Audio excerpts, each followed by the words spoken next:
Le 28 novembre 1958, cette date reste à jamais gravée dans les mémoires des Tchadiens.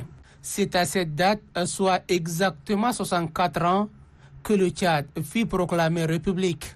Il accède alors à la souveraineté internationale, comme les autres pays africains qui jouissent d'une autonomie de gestion administrative et de la liberté politique grâce à la pluralité des partis politiques. Cette accession à la souveraineté internationale n'était pas un simple cadeau tombé du ciel, mais plutôt le résultat d'une lutte gagnée au prix du sang par nos illustres dévanciers. Il a fallu que ceux-ci subissent de dures épreuves et traversent des obstacles colossaux pour que le pays soit libéré du joug colonial.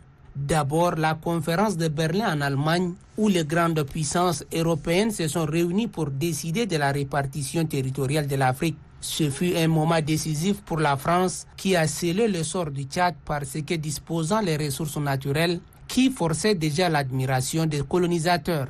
Des colonnes militaires envoyées par l'Occident pour conquérir les territoires tchadiens feront face à des résistances acharnées. Malgré ces résistances farouches, le Tchad tombe et devient quelques années plus tard l'une des colonies françaises. Sa mise sous tutelle de la France l'amènera à répondre par un oui à l'appel du général de Gaulle pour aider l'armée française à libérer son pays occupé par les nazis.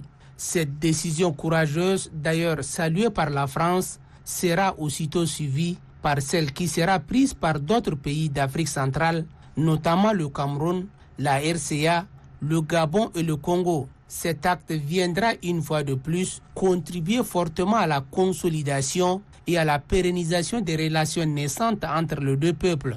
Eu égard à toutes ces prouesses, un climat de confiance est instauré entre les deux pays. Pour les colonisateurs, le Tchad reste et demeure un pays sur lequel la France peut et doit désormais compter. En reconnaissance aux pays africains ayant participé à la libération de la France, l'on assiste à l'abolition des codes de l'indigénat en 1946. Cette abolition donne aux combattants considérés autrefois comme des sujets les droits d'être citoyens avec les avantages de créer les partis politiques, de voter, d'élire ou encore d'appartenir aux associations syndicales. Gabriel Lizette, Ahmad Koulamallah, François Tombalbaye et bien d'autres pionniers tchadiens se démarquèrent ainsi politiquement. Une autre promesse tenue par la France est celle concernant la loi cadre Gaston Defferre adoptée le 23 juin 1956 par le Parlement français et qui jette véritablement les bases de l'émancipation. Il s'en est suivi en 1958 le référendum constitutionnel de la République française qui offre la possibilité aux Africains dotés d'un libre choix de rester ou non dans la communauté française.